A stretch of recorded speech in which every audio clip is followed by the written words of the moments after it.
voices are exotic dancers that enter one by one.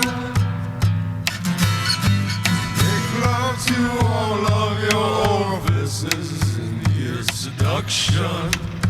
Ear seduction. Hello and welcome to Ear Seduction. I'm your host, Paul Schilling. In this first gospel, entitled The Gospel of David and Emmanuel, we tackle the problems between subjectivity and objectivity as they pertain to morality. The history between these two moral foci is long and includes the writings of thinkers dating all the way back to Plato and perhaps beyond.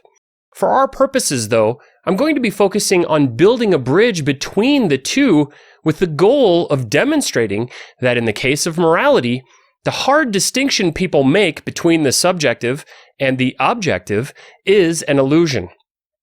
Or at least that we needn't incessantly stop and debate which is of greater importance. In the same way that physics bleeds into chemistry and chemistry bleeds into biology, I will show you how both the subjective and the objective bleeds into each other as we build a complete moral system, which is our goal in the second part of this series, the Bible 5.0, the New Testament. So let's now get into the particulars.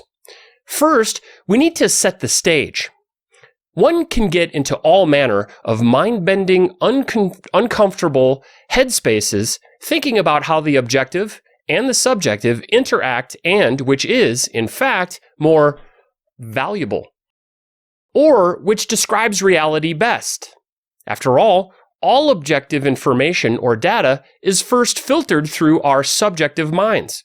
Minds which we know deceive us to some degree and create or generate reality by filling in the gaps to our perceptions. As an example, consider your blind spot for a moment. Unknown to many, there is a rather large blind spot almost directly in front of both of your eyes. It is offset towards your periphery, but it still causes a gap in perception, which is quite large, nearly right in front of your face. Luckily, your other eye helps to make up for the gap, and your mind fills it in with what it expects to be there. If you want to test this quick, just take a piece of paper and mark it with a dot about the size of a dime. Hold the dot about 2 feet from your face in your right hand. Close your left eye and put your left index finger 2 feet straight out in front of the tip of your nose. Stare at your left finger while you move the dot around in front of your right eye until it disappears. The dot should completely disappear when it's roughly 5 inches to the right of the tip of your finger and just below your eye line. Don't cheat by glancing over at the dot quickly. Marvel at how the dot fully disappears as you move it up and down through your blind spot. It's right in front of your face. In your everyday experience, you hardly ever notice the missing dot. Your other eye still sees it, and your blind eye glances around often to locate whatever might be in the gap. But the gap does exist, and your subjective experience helps to fill it in. So we know for a fact that your subjective experience is slightly different than the objective world you inhabit. And it gets worse. There are many more examples that I could cite demonstrating the difference between what we perceive to be true and the actual truth of reality. Before we move on to a deeper explanation of our subjective problems, let's quickly set the stage further, this time with the severity of our moral situation. Let's consider our human right to bodily autonomy versus murder. We consider murder immoral because it is the killing of a person, any person, that does not want to die. Why is that immoral, you may be asking? It is immoral because we have mountains of evidence to support that humans have a right to bodily autonomy, and the killing of a person violates their bodily autonomy rights in the most permanent and therefore the gravest of ways. So if anything is considered wrong in a sound moral system, murdering human beings is wrong. So what about when we kill the unborn? It seems sound to state that we are justified in killing the unborn when they infringe on our rights to bodily autonomy, and that when we kill the unborn, it is murder because it is very likely that they want to live. And since the unborn inhabits space inside the body of another person, that habitation must be consensual. Therefore, at any time and for any reason, if the mother opts out of this agreement, then the unborn person inside her must die. Unless, of course, there is some way to accomplish both. That is, the right to bodily autonomy for the mother and to avoid the murder of the unborn. We will get into this more later, but for now, let's just assume that the unborn must die to accomplish the mother's goal of claiming her right to bodily autonomy. So the question now must be asked: how is it that by upholding our moral right to bodily autonomy, we must commit the most egregious act against humanity? This exercise bends the mind even more when we consider that both the right to bodily autonomy is sound and murder is the most heinous violation of our right to bodily autonomy, and that these two sound statements are predicated on the exact same data. In fact, our understanding of murder doesn't even make sense without the use of our bodily autonomy rights as its foundation. So in order to uphold our most basic right, in this case, we must violate it.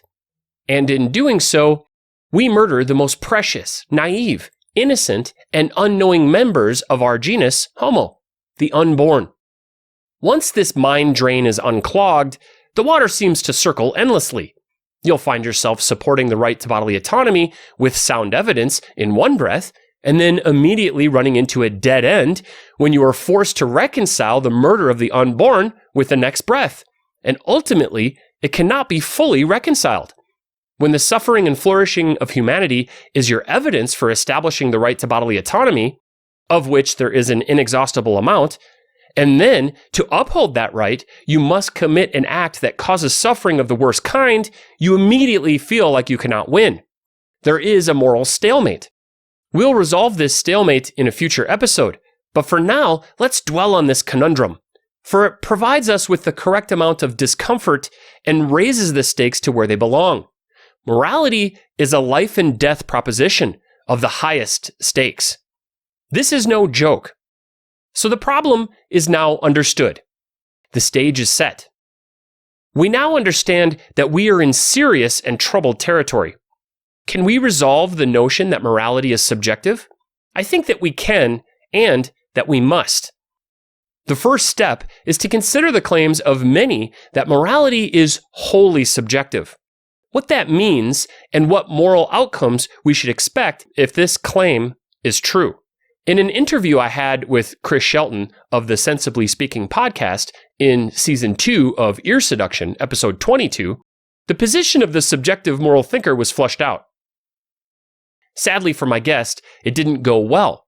What did go exceedingly well was that we successfully identified all the claims subjective moral thinkers make.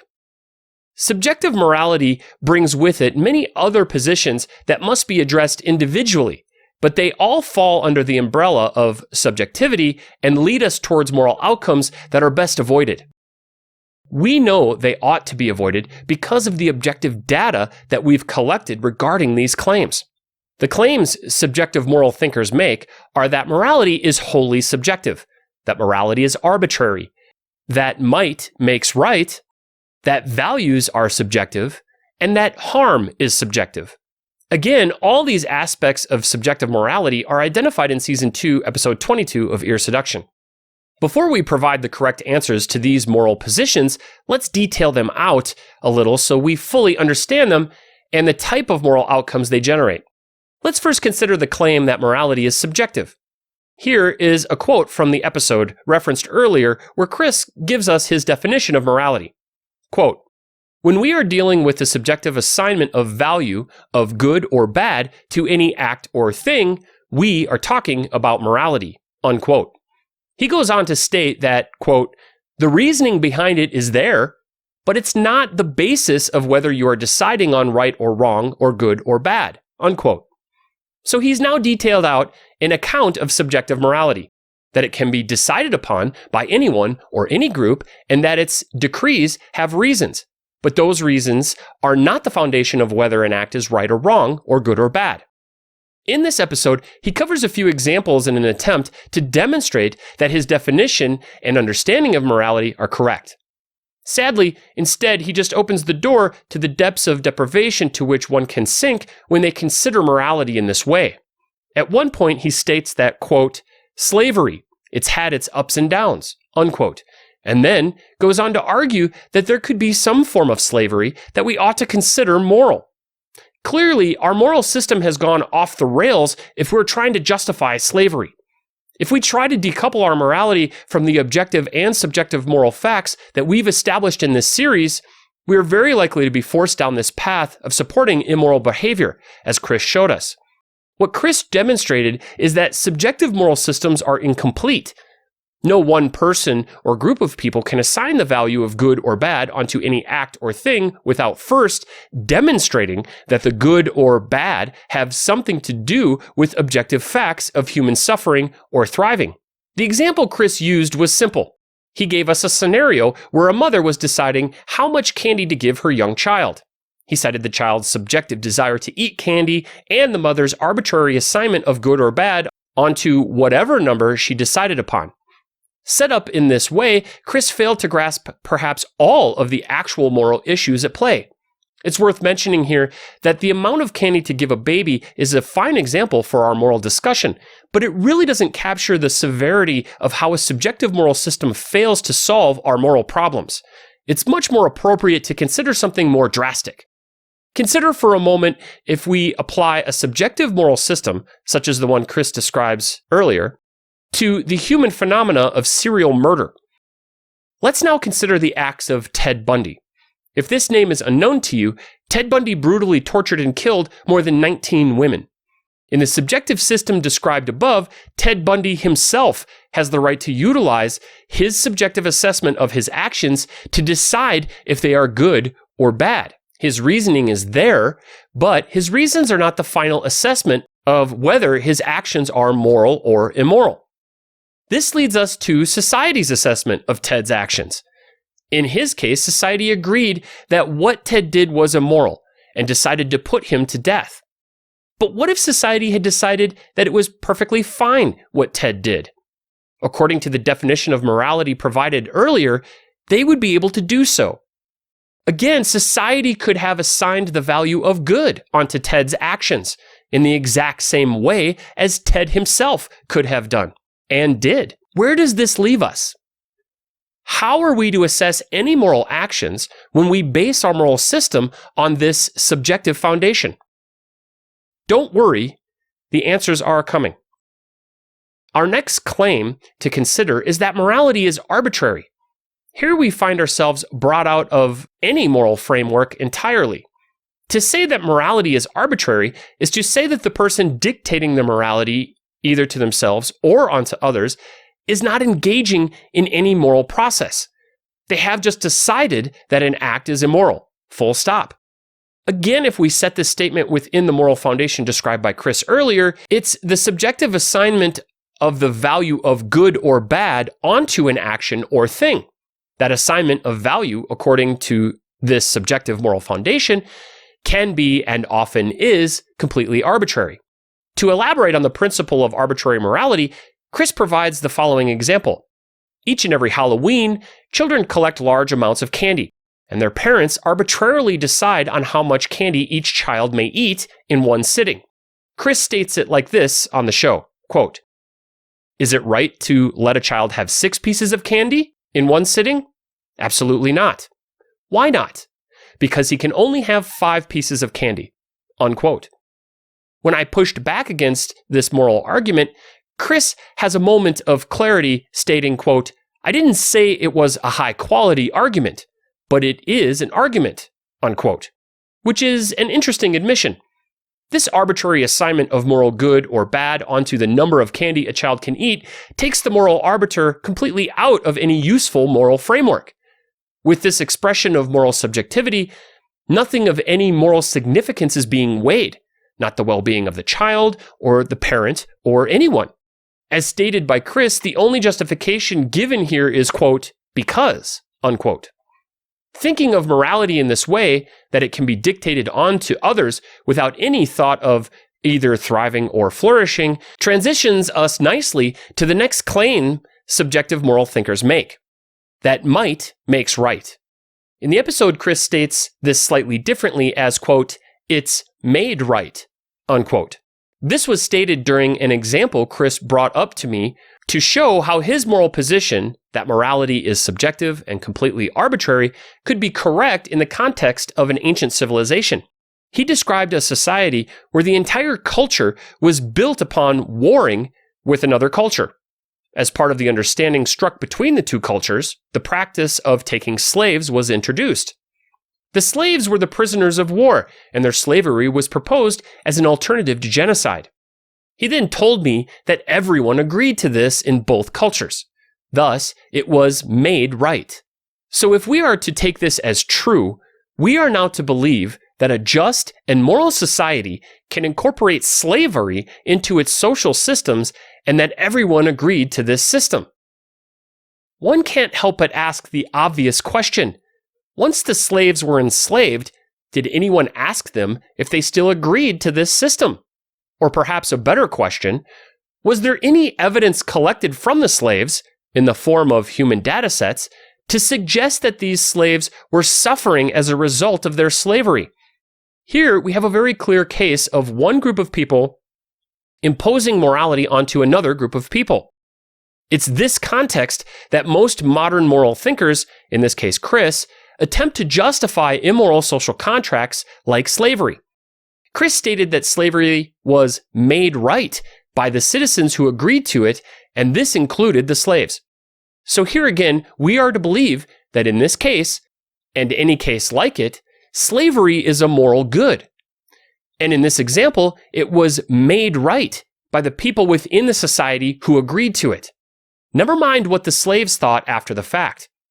Here we have a subjective moral conclusion that one can draw if we believe that morality is both arbitrary and subjective. The conclusion that might makes right. While it would be foolish to argue that there are not people that believe this way, clearly there are, it may be beneficial to question this moral proposition. Perhaps one could cite the human data set I referenced earlier to determine if this moral position ought to be believed. This leads us into the next claim nicely, that values are subjective. Why should we value life? This is a question that people sometimes ask me, usually in response to a moral statement like, life is preferable to death. Most people believe that values are completely unique to each individual, and that this means that values are also completely subjective. In order to fully understand this claim, let's consider murder yet again. To refresh your memory, murder is the killing of anyone who does not want to die. Murderers clearly don't value life in the same way that morally normal people do, except for when their lives are on the line. It should be no surprise that murderers do not want to be killed. They don't want to be murdered. So the value they put on life is offered to themselves, but not to others. And so goes the nature of subjective values. This tenet of a wholly subjective moral system leads one to ask many questions, the least of which is, does the value a murderer puts on the lives of others in any way affect how their acts of murder cause pain and suffering to those that they murder? What about the society in which they find themselves at large, murdering whenever they feel the urge?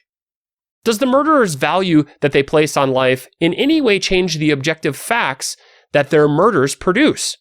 Clearly, these questions need answering, and sadly, a wholly subjective moral system fails to provide us with any answers. According to the subjective morality proposed by so many, the murderer simply has different values than other people. Not right or wrong, just different. Now, society could subjectively assign the value of good or bad to the murderer's actions, but the murderer could do the same and cite the same subjective moral system to support their claims.